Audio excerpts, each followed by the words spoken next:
Anori, moi je. C'est l'affirmation d'une présence, d'une identité. Derrière ce mot et derrière chaque verset se cache un cœur qui bat, une histoire à raconter. Vous écoutez le podcast Anori, l'espace où les figures de la Bible sortent de l'ombre pour nous rejoindre dans notre quotidien. Je suis Anathalie Jean-Charles, votre guide dans cette exploration narrative.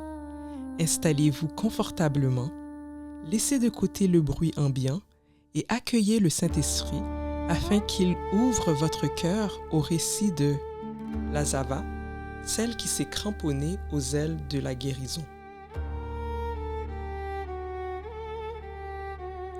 La Zava se cramponnait aux ailes de Amashia. Le fouet dont j'étais victime me flagellait de l'intérieur nuit et jour. Ce mal dont je souffrais épuisait silencieusement les sources souterraines de mon être. Ce qui devait être une condition temporaire, le signe de ma fertilité, est devenu mon bourreau interne, la main qui façonne le vase de mon identité personnelle et sociale. Goutte à goutte, ma vie fuyait. Elle m'échappait par la voie qui devait donner la vie. Le puits de mes forces se vidait à bas bruit et la sève de mes jours s'échappait dans la poussière, me laissant plus fragile et transparente qu'une feuille d'hiver. J'étais la nappe contaminée des jardins, un puits de sang. Au lieu d'une source de fleuve intarissable, mes eaux vives furent, pendant 12 ans, changées en un écoulement putride, ruisselant des cours frappés du Nil. La Zava, c'était moi. Celle dont les fuites ne cessent plus. Celle dont les flots ne peuvent être obturés. Zava, ça veut dire couler, ou celle qui coule, comme dans l'expression « le pays où coule le lait et le miel ». Seulement pour moi, il n'y avait pas d'abondance délectable. La précarité et l'isolement étaient devenus mon lot. Ce ruissellement quotidien me vidait petit à petit de mon essence vitale. Comme si les migraines, la fatigue permanente, les crampes et les étourdissements ne suffisaient pas. Les lois lévitiques et rabbiniques m'imposaient en plus des préceptes stricts. Ils régulaient chaque aspect de ma vie, personnel, social et religieux. Par exemple, tout lit sur lequel je me couchais pendant tous les jours de mon écoulement et tout objet sur lequel je m'asseyais était impur de l'impureté de mes règles. Donc, toute personne qui touchait un objet sur lequel je m'étais assise devenait impure jusqu'au soir et devait laver ses vêtements. Selon ces traditions, si je devais m'asseoir sur un banc, même sans toucher une personne assise à l'autre bout, la structure entière transmettait mon état d'impureté. Il est vrai que la majorité des gens du peuple ne vivent pas dans un état de pureté rituelle en permanence et que la vie quotidienne nous amène à être en contact avec des impuretés mineures sans même le savoir. Mon impureté ne mettait donc pas la vie des passants en danger rituel immédiat. Mais être une Zava, c'est beaucoup plus qu'une simple restriction religieuse. C'est un supplice de tous les instants. Déjà, la loi interdisait les relations intimes avec une Zava. Aussi, l'impact de mon état sur la gestion de la maisonnée, comme préparer la nourriture de la famille, devenait compliqué à cause des règles régissant la pureté des ustensiles. Je devais faire preuve d'une vigilance épuisante car il est de la responsabilité des femmes d'informer les autres membres de la famille de leurs conditions pour éviter de leur communiquer leur état d'impureté. Je devais donc porter la nida, un vêtement simple et de couleur particulière qui indiquait silencieusement que je perdais du sang.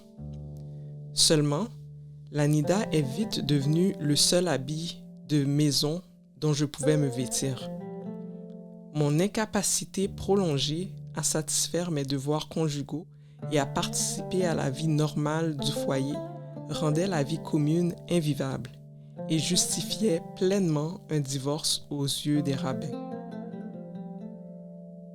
Mon état représentait une mort sociale complète, une existence suspendue entre la vie physique et l'exclusion totale de la communauté humaine. Les plaisirs simples m'étaient défendus. Je ne pouvais embrasser personne, ni prendre un enfant dans mes bras, ni même frôler l'épaule d'une amie sans lui imposer le fardeau d'un rituel de purification. De plus, l'accès au parvis du temple m'était prohibé, ainsi que la participation à la vie de la synagogue du village.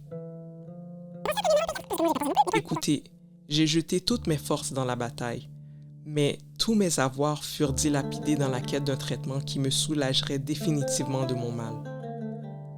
J'ai tout tenté. On me donnait à boire des potions astringentes, des décoctions d'oignons persans et d'épices. J'ai voyagé sur de longues distances afin de prendre des bains thermaux que certains médecins m'avaient conseillés. Je me suis procuré des baumes et des huiles qui n'eurent aucun effet. Certains médecins trouvaient bénéfique de pratiquer des incisions aux bras, aux jambes et à d'autres endroits pour que la saignée rétablisse un équilibre dans mon corps. Mon humiliation fut à son comble lorsqu'un charlatan m'exposa au fumier d'une mule blanche que j'ai dû tenir dans la main pendant plusieurs jours, avec la promesse que le sointement cesserait. Hélas, je continuais à fuir de l'intérieur. Non seulement ma chair, mais aussi mon âme était perpétuellement tourmentée par ces écoulements. Ce dont je vous parle aujourd'hui, librement, a été pour moi une souffrance inaudible pendant des années. J'ai porté ce fléau silencieux comme le fardeau de mon existence pendant très longtemps, beaucoup trop longtemps. Comment vous dire? Les règles qu'on m'imposait me chuchotaient sans cesse que j'étais indigne d'être approché et même que j'étais rejeté d'Adonai. Je savais bien que l'impureté rituelle n'était pas un péché et qu'Adonai ne me condamnait pas parce que j'étais une zava. Pourtant, mes entrailles me soufflaient que si mon infirmité était incompatible avec sa sainteté, alors moi non plus, je n'étais plus digne de lui. Plus digne pour un mari, une famille, des amis, une communauté. Alors je passais mon temps à me cacher des miens et à me faire toute petite en public. Pour ne pas être vue, peut-être. Pour disparaître, certainement. J'évitais le regard des autres pour qu'on ne se souvienne plus de moi et je gardais mon secret à l'abri des yeux et des oreilles indiscrets. As-tu déjà porté un secret si lourd qu'il occupait toute la place dans ta vie? Tu sais le genre de secret qui détermine chacun de nos gestes, de nos pensées et de nos choix? Le genre de secret qui prend tellement de place qu'il devient une présence, comme une personne qui nous talonne à chaque instant. Une ombre qui nous guette et qui nous surprend là où nous ne l'attendions plus. Elle nous couvre de sa pénombre froide et détestable. Quoi que nous fassions, où que nous allions, elle est là, prête à nous rappeler que nous ne sommes pas libres de nos comportements, que nous sommes liés par elle comme par une alliance scellée par le sang du sacrifice. Dans mon cas, par le sacrifice de ma vie et par mon propre sang. C'est le genre de secret dont on se délivre lorsqu'il est découvert. Sauf qu'après, il nous isole davantage car il ne saurait être accepté par notre communauté. Dans ce cas, que faire? Faut-il continuer à mourir à petit feu sous la pesanteur du non-dit ou faut-il crier au désespoir et voir le reste de notre normalité s'effriter sous nos yeux? 12 ans. Exsangue, appauvri, accablé. J'étais dépourvu de tout. Puis un jour, à la place du village, le bruit courait que le chef de la synagogue, Yaïr, avait une fille de 12 ans qui était très malade. C'était à la même époque où tout le monde parlait de ce Yeshua à Natsri, qui faisait de grands prodiges partout en Galilée. On disait même que Yohanan, qui baptisait dans les eaux du Jourdain, avait proclamé qu'il était Amashia. Quelques heures plus tard, je vis une foule de personnes qui se pressaient autour de Yaïr et d'un homme que je n'avais jamais vu auparavant. C'est alors que j'entendis une personne dire que c'était ce Yeshua qui se rendait à la maison du chef de la synagogue pour guérir la petite. À ce moment, quelque chose me prit au cœur. Je ne connaissais pas cet homme qui pouvait sauver les personnes du trépas. Mais si Yaïr, lui-même, se remettait à son pouvoir pour guérir sa fille, c'est qu'il devait sûrement être celui que les prophètes avaient annoncé. Oui, ça ne pouvait n'être que lui. Je pris mon courage à 2 mains en me répétant que moi qui suis malade depuis que la fille de Yaïr est au monde, c'est le moment ou jamais d'agripper ma délivrance. Alors, je me faufilai au milieu de la foule pour atteindre l'endroit où se trouvait Yeshua. À vrai dire, je n'avais aucunement l'intention de lui dire ou de lui expliquer publiquement mon histoire, car je savais que la guérison se trouvait dans son aile, comme le prophète Malachi l'avait annoncé. Mais non! Pas des ailes d'oiseau, voyons! Yeshua est bel et bien un homme en chair et en os. Il n'a donc pas d'ailes à proprement dit. Les ailes dont je fais ici allusion sont les pans ou les coins de son vêtement. C'est ce qu'on appelle kanaf, ou les ailes du manteau d'un homme. C'est exactement là où la loi prescrit d'y attacher les titiotes. Ce sont des franges de couleur bleue et violette, comme la couleur du ciel au coucher du soleil. Ces franges sont un rappel constant de l'obligation d'obéir aux commandements de la loi. Je vais vous expliquer. Vous allez voir, c'est très simple. En parlant de Amashia, Malachi a proclamé ceci. « Mais pour vous qui craignez mon nom, se lèvera le soleil de la justice, et la guérison sera sous ses ailes. » Amashia, c'est le soleil de justice qui vient pour juger le monde et pour guérir son peuple par sa douce chaleur, sous ses ailes. Cette promesse, je savais qu'elle était pour moi et qu'elle devait se réaliser dans mon propre corps. Ce sont ces ailes que je devais absolument toucher. Je devais simplement me réfugier sous les ailes de Amashia pour y trouver la restauration dont j'avais besoin. Alors, en m'approchant par derrière, je me suis courbé, abaissé vers le sol pour chercher l'ombre de son manteau. Au moment où mes doigts ont effleuré les titiotes, je sentis que je fus guéri. Je suis passé de l'ombre de mon impureté à la lumière curative de son aile protectrice. La source de mon sang tarit et ma fontaine de vie fut enfin restaurée. Vous vous imaginez? Les titiotes, le symbole même de ce qui m'excluait, Amashia les a utilisés pour me délivrer. Personne n'aurait pu le croire, non personne, car mon état d'impureté aurait dû lui être communiqué. Mais contre toute attente, je fus guéri. J'y ai cru et je fus guéri. Pour moi, cette guérison miraculeuse revêt un sens particulier, justement parce qu'Amashia me délivre par le symbole de ce qui me condamnait à l'isolement. Je pouvais entendre, comme un doux murmure à mon âme triomphant de la mort, « Le Père ne t'a pas rejeté, et la loi n'est pas contre toi. » Je n'eus même pas le temps de reprendre mon souffle que la donne demanda « Qui a touché mes vêtements ?» C'est ce que je redoutais le plus.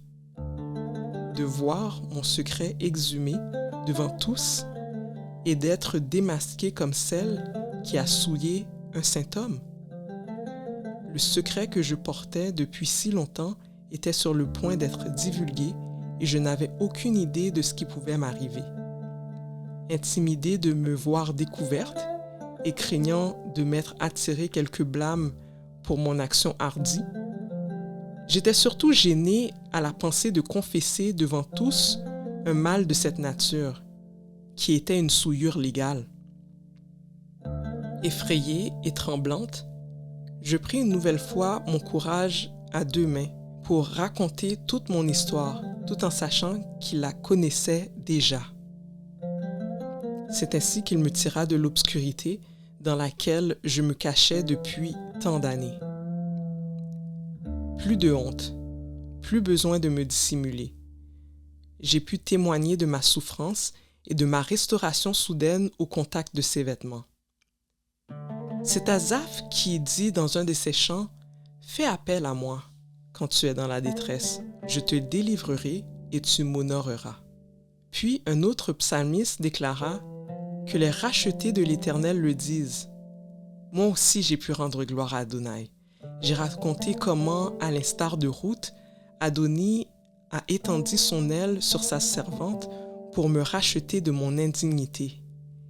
Il m'a fait passer de l'état de femme impure à celui de fille du roi des rois. Yeshua a rétabli mon honneur et m'a rendu ma place dans la vie sociale et spirituelle de ma communauté en me désignant comme sa fille. Il a dit que je suis sauvée, arrachée à la mort, préservée et remplie de sa paix parfaite. Je suis rendue libre et complète. Oui, je le crois. Toi aussi, tu peux t'approcher de Yeshua pour agripper ses ailes par la foi. Mais attention, il y a une différence entre le toucher d'une proximité physique et le toucher de la foi à la limite du désespoir. Aujourd'hui encore, lorsque les foules entourent Yeshua, une petite minorité le touche vraiment. C'est ton être entier qu'il réclame lorsque tu t'approches de lui. Le toucher qui sauve, c'est celui qui se cramponne à Yeshua par la foi lorsqu'on est complètement dépouillé et que l'on admet être arrivé au bout de toutes nos ressources. Renonçons à nos forces habituelles et à nos ressources matérielles afin d'expérimenter une dépendance radicale qui est totalement fondée sur notre foi en Yeshua. Allez, approche-toi. Approche-toi sans crainte de celui qui te libère de ce qui te condamne à l'isolement et à l'exclusion. Dépose ton secret, ton fardeau, ton mal-être ou ta culpabilité au pied de l'Adon, afin qu'il te délivre et que tu l'honores. La prophétie de Malachi s'adresse d'abord à mon peuple, puis à toutes les nations. Ceux à qui s'adresse cette bénédiction ne sont pas des êtres parfaits, mais des pécheurs dont le cœur respecte profondément le nom d'Adonai et qui possèdent une affection sincère pour lui. Lorsque le soleil de justice envahira l'azur, les justifiés vivront la délivrance, la joie et le bonheur comme jamais auparavant. Adonai nous promet d'envahir ce monde avec la justice comme le soleil envahit la nuit, chassant les ténèbres. Le salut est rendu accessible à ceux qui se trouvent à la lisière, aux frontières de l'Alliance. Comme l'impureté n'a pu résister à la sainteté de Hamashiach, l'obscurité ne saura tenir tête à sa lumière. Le temps de la séparation est révolu. L'ère d'une nouvelle création où la vie triomphe de l'exclusion est arrivée. Voici ce que dit Adonai Tsevaot. En ces jours-là, 10 hommes de toutes langues des nations saisiront un juif par le pan de son vêtement en disant « Nous irons avec vous, car nous avons appris que Dieu est avec vous. » Agrippons-nous fermement aux ailes de son vêtement jusqu'au jour où la gloire de Hamashiach resplendira sur nous tous. 12 ans de silence, de rejet et d'épuisement. La Zava portait un secret si lourd qu'il était devenu son ombre. Mais il a suffi d'un élan de foi absolu, d'un simple contact avec la frange du vêtement de Yeshua pour que sa honte soit engloutie par la lumière. Pour conclure, j'aimerais vous inviter à regarder ce fardeau que vous portez peut-être en secret. Cette culpabilité ou cette blessure qui vous murmure que vous n'êtes plus digne d'être approché ni par les autres ni par Dieu. Aujourd'hui, Yeshua vous invite à sortir de l'obscurité. Vous n'avez pas besoin d'être pure ou parfaite pour venir à lui. Il vous demande seulement de vous agripper à ses promesses par la foi, même si vous êtes à la limite du désespoir. Déposez ce fardeau à ses pieds et entendez-le vous redonner votre véritable nom, fille ou fils du roi. Je suis Nathalie Jean-Charles. Ne vous cachez plus. À très bientôt sur Anouri. Si ce podcast nourrit votre foi, n'hésitez pas à le partager avec quelqu'un qui a besoin d'entendre cette histoire.